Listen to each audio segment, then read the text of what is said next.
Welcome to The Explainer. Today, we're digging into a single announcement that has sent absolute shockwaves through the Horn of Africa and put the entire international community on high alert. So, what's going on here? How can one region in Somalia possibly spark a global diplomatic crisis? Well, it all boils down to one highly controversial announcement, a move that you could say is an attempt to literally redraw the map of Africa. Okay, here's how we're going to tackle this. First, we'll look at the announcement that started it all. Then, we'll get into why it's being called a violation of international law. After that, we'll explore the very real threat to regional stability. And finally, we'll see how the world has responded with a pretty unified voice. All right, first up, the dangerous announcement. What exactly was the event that kicked this whole thing off? Okay, here it is. On December 26, 2025, Israel announced it was officially recognizing the so-called Somaliland region as its own independent country. Now, that is the heart of the problem. Why? Because for pretty much the entire rest of the world, and crucially, under international law, this region isn't independent. It's part of the Federal Republic of Somalia. And the reaction was, well, immediate and incredibly strong. This quote from the Arab group at the UN says it all. A flagrant violation of the sovereignty and territorial integrity of the Federal Republic of Somalia. You can hear it in the language, right? They didn't see this as some routine diplomatic affair. To them, it was a direct attack on Somalia's right to exist within its own borders. That brings us to our next point. Why such a powerful backlash?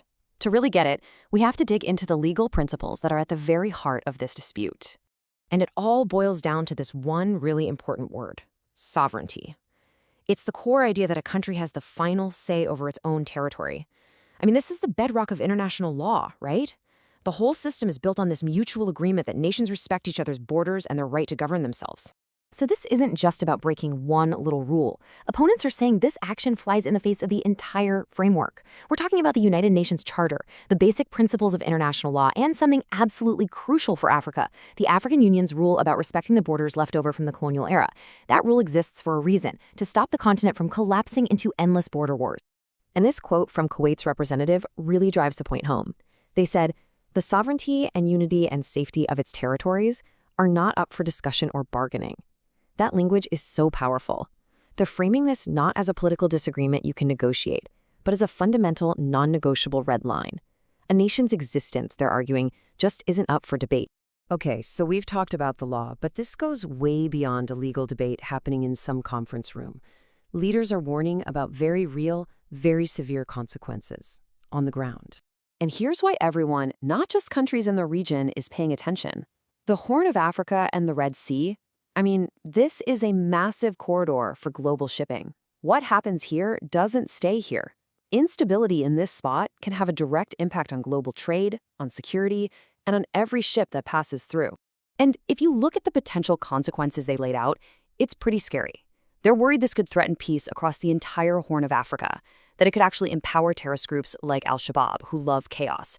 It could mess with shipping in the Red Sea, and maybe worst of all, it sets a really dangerous precedent. What's to stop other separatist groups from trying the same thing? It basically risks undoing years and years of collective effort to help rebuild the Somali state. So with all those potential threats on the table, it's no surprise that the diplomatic response was both swift and really, really broad. And we're not talking about just one or two countries voicing concern. Look at this. We've got the Arab Group, the African Union, the Organization of Islamic Cooperation, the Gulf Cooperation Council.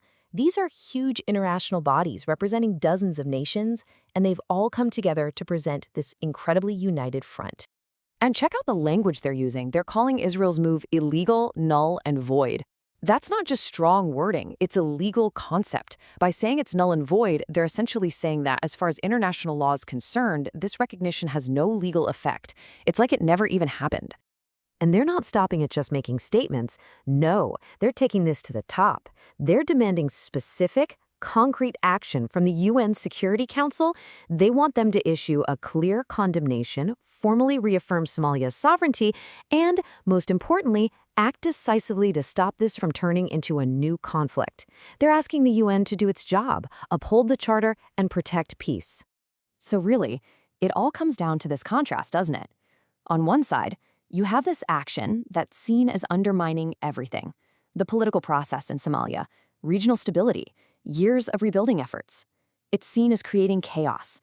And on the other side, the response is framed as a defense of order itself, defending the UN Charter, international law, and the core principle of sovereignty. So, what's the big takeaway here? It's that a single move in one specific region is being treated as a direct challenge to the entire rules-based order that governs how countries interact. You see, this isn't just about Somalia's border. The argument is that if one border can be ignored, then any border can be ignored. And that leaves us with a really big question, one that's becoming more and more relevant these days. What is the world's responsibility when one nation's borders are challenged by another? In a time of growing tension all over the globe, that's something we all need to think about.